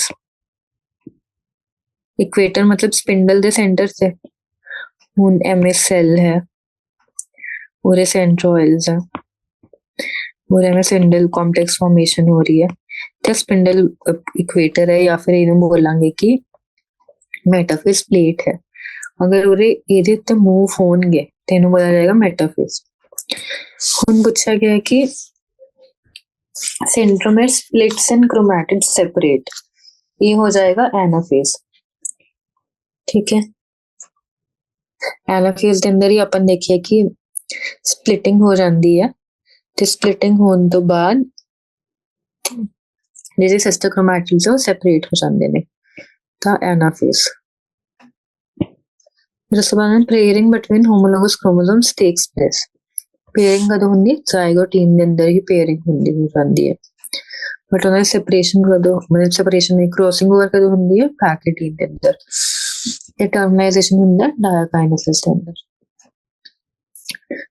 crossing over between homologous chromosomes, ਅਗਲਾ ਕੁਐਸਚਨ ਆ ਗਿਆ ਹੈ, ਇਹ ਹੋਊਗਾ ਪੈਕੇਟੀਨ ਦੇ ਅੰਦਰ। ਹੁਣ ਡਿਸਕ੍ਰਾਈਬ ਦੀ ਫੋਲੋਇੰਗ ਸਾਇਨਾਪਸਿਸ, ਬਾਇਵੈਲੈਂਟ ਤੇ ਕਿਆਜ਼ਮੇਟਾ।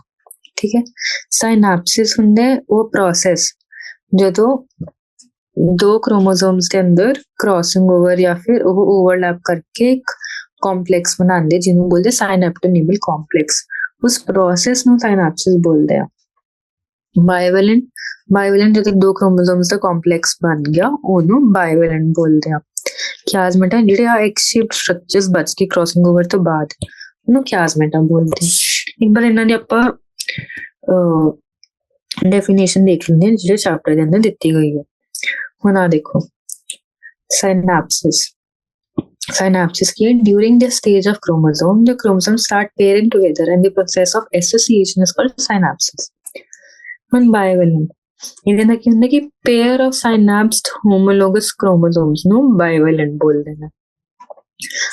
ਅੱਗੇ ਪੁੱਛਿਆ ਗਿਆ ਸੀਗਾ ਕਿ ਕਿਆਜ਼ਮੇਟਾ ਕੀ ਹੁੰਦਾ। ਹੁਣ डिप्लोटीन ਦੇ ਅੰਦਰ डिसोल्यूशन ऑफ साइनेप्टोनिमल कॉम्प्लेक्स हो गया ਤੇ ਟੈਂਡੈਂਸੀ ਆਫ ਰੀਕੰਬੀਨੇਸ਼ਨ ਕ੍ਰੋਮੋਸੋਮਸ ਦਾ ਕੀ ਹੁੰਦਾ ਹੈ?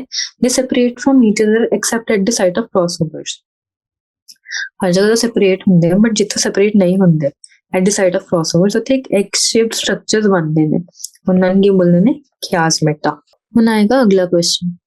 ਅਗਲਾ ਕੁਐਸਚਨ ਆ ਗਿਆ, how does cytokinesis in plants differ from that in animals. ये तो मल्टीपल टाइम्स दस्या जा चुका है कि एनिमल सेल्स ਦੇ ਅੰਦਰ ਐਵੇਂ ਇੱਕ ਸੈਂਟਰਲ ਫਰੋ ਬਣਦੀ ਹੈ ਤੇ ਫਰੋ ਕੰਸਟ੍ਰਿਕਟ ਹੁੰਦੀ ਜਾਂਦੀ ਤੇ ਸੈਲਸ ਦੋ ਸੈਪਰੇਟ ਹੋ ਜਾਂਦੇ ਨੇ।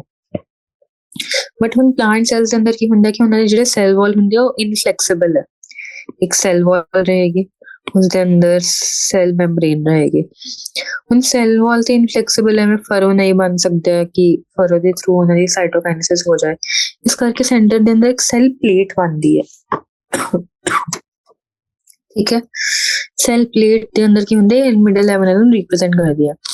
ਮਤਲਬ ਡਿਪੋਜੀਸ਼ਨ ਆਫ ਮਟੀਰੀਅਲ ਹੁੰਦੇ ਜਾਏਗਾ ਤੇ ਇਵੈਂਚੁਅਲੀ ਇੱਕ ਸੈਲ ਵਾਲ ਤੇ ਮੈਂਬਰੇਨ ਬਣ ਜਾਏਗੀ ਤੇ ਵਿੱਚ ਉਹਨਾਂ ਦੇ ਵਿੱਚ ਕਨੈਕਸ਼ਨਸ ਬਣਨਗੇ ਜਿਹਨੂੰ ਮਿਡਲ ਲੈਵਲ ਬਣਨਗੇ। Find examples where four daughter cells from meiosis are equal in size and where they are found unequal in size. Equal in size आएगा spermatogenesis, ठीक है। Unequal in size आएगा oogenesis।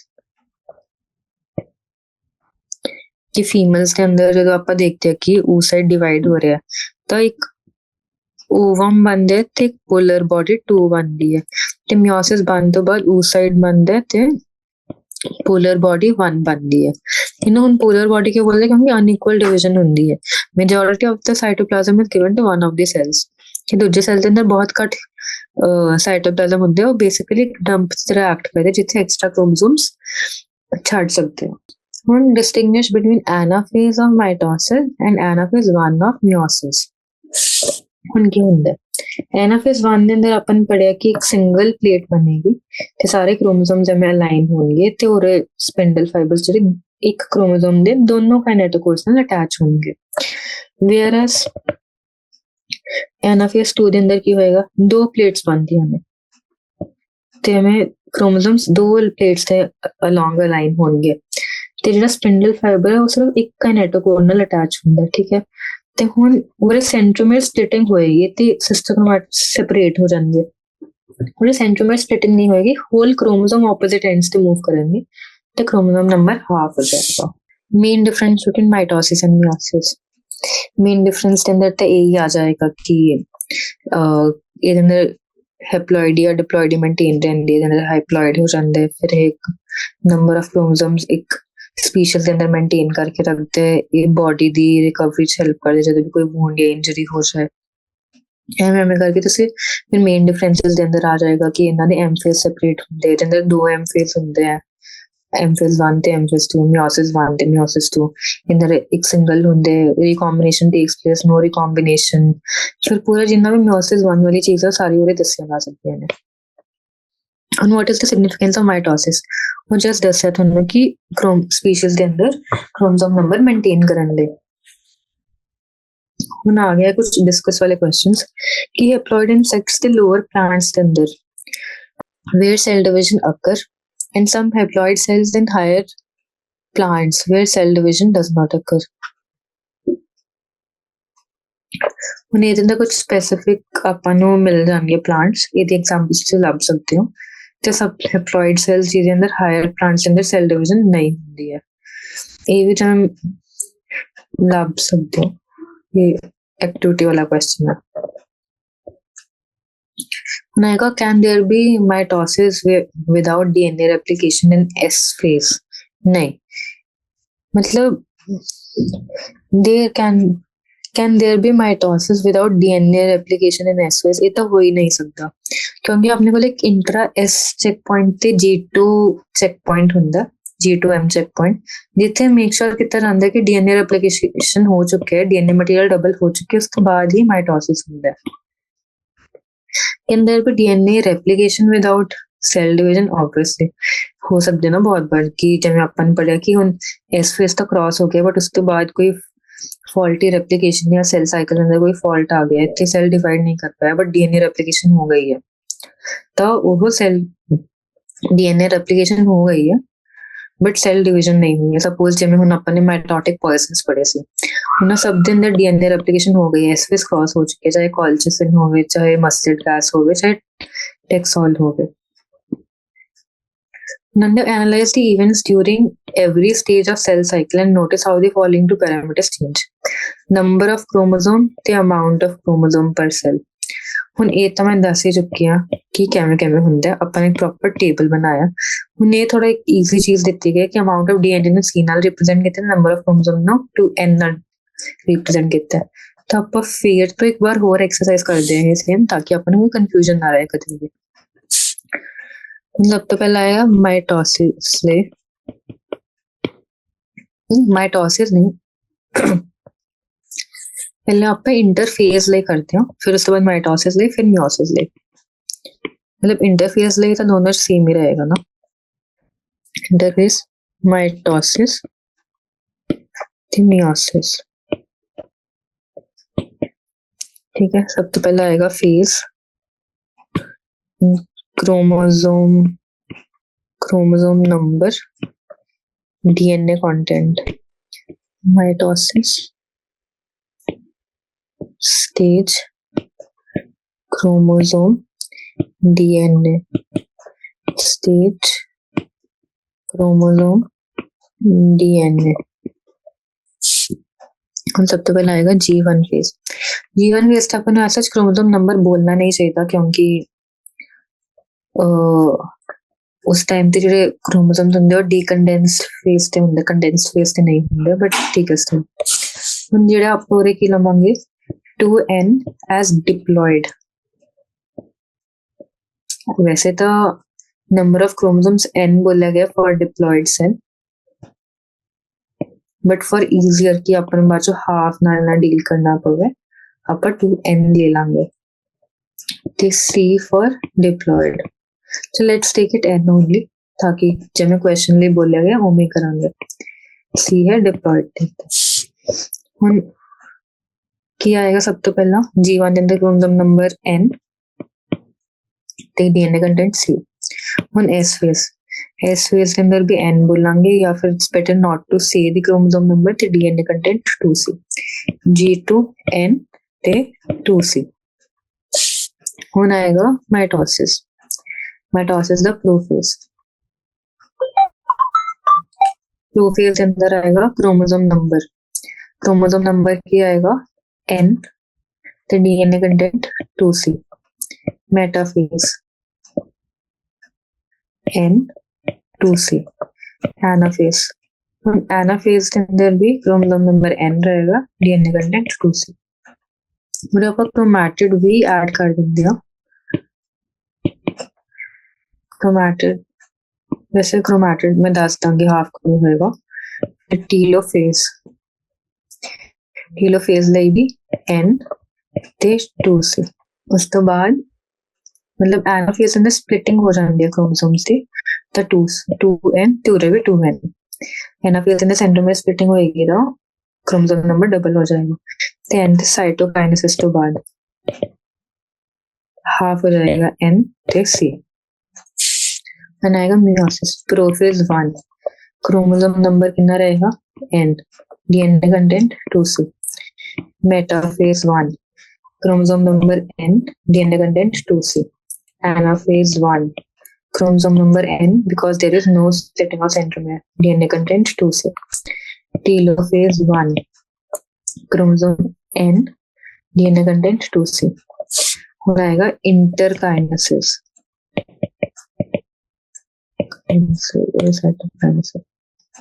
chromosome number half of N the DNA content C। prophase 2 prophase 2 ਦੇ ਅੰਦਰ chromosome number half N ਤੇ DNA content C। फिर metaphase के अंदर क्रोमोसोम नंबर हाफ ਤੇ DNA कंटेंट C। एनाफेज के अंदर क्रोमोसोम नंबर डबल हो जाने क्योंकि स्प्लिटिंग ऑफ सेंट्रोमियर हो गया था N ਤੇ DNA कंटेंट C। तो इसको थोड़ा ऊपर शिफ्ट कर देंगे ताकि सारे आ जाए N C। टीलोफेज 2 पूरे भी N रहेगा तो C रहेगा, बट एंड ते साइटोकाइनेसिस तो आफ्टर लिखती हूँ, after cytokinesis chromosome number half DNA content is to half। So with this we are completed with the chapter of cell division। ਇਹਨੂੰ ਅੱਛੀ ਤਰ੍ਹਾਂ ਇਹਦੀ NCERT ਪੜ੍ਹਨੀ, ਇਹਦੇ ਪ੍ਰੀਵੀਅਸ ਈਅਰ ਕੁਐਸਚਨਸ ਕਰਨੇ ਤੇ ਇਹਦੀ NCERT ਦੀ ਲਾਈਨਸ ਬਹੁਤ ਜ਼ਿਆਦਾ ਇੰਪੋਰਟੈਂਟ ਹੈ ਕਿਉਂਕਿ ਇਹਦੇ ਅੰਦਰ ਬਹੁਤ ਸਾਰੇ ਕੁਐਸਚਨਸ ਆਉਂਦੇ ਨੇ ਤੇ ਕ੍ਰੋਮੋਸੋਮ ਨੰਬਰ DNA ਕੰਟੈਂਟ ਵਾਲੇ ਕੁਐਸਚਨ ਨਾਲ ਵੀ ਆਪਾਂ ਨੇ ਬਹੁਤ ਅੱਛੀ ਤਰ੍ਹਾਂ ਦੋ ਤਿੰਨ ਵਾਰ ਡੀਲ ਕਰ ਲਿਆ ਕਿ ਤਾਂ ਕਿ ਇਹਦੇ ਅੰਦਰ ਵੀ ਕੋਈ ਕਨਫਿਊਜ਼ਨ ਨਾ ਹੋਵੇ। ਬਾਕੀ ਇਸ ਚੈਪਟਰ ਚ NCERT line again I am stressing ਬਹੁਤ ਜ਼ਿਆਦਾ ਇੰਪੋਰਟੈਂਟ ਹੈ, ਤਾਂ ਉਸ ਤੇ ਬਹੁਤ ਧਿਆਨ ਕਰਨਾ है। इस चैप्टर एक बार ओवरव्यू ਲਈ फिर तो देख लेना या फिर अच्छी तरह रीडिंग देनी थी। एनसीईआरटी ਚ इंपॉर्टेंट लाइंस ही मार्क कर लो ਤੇ एनसीईआरटी ਦੇ ਅੰਦਰ ਹੀ प्रीवियस ईयर क्वेश्चंस मार्क कर लो कि इस लाइन पे क्वेश्चन बन चुके, इस लाइन पे क्वेश्चन बन चुके। So have a good day, happy learning.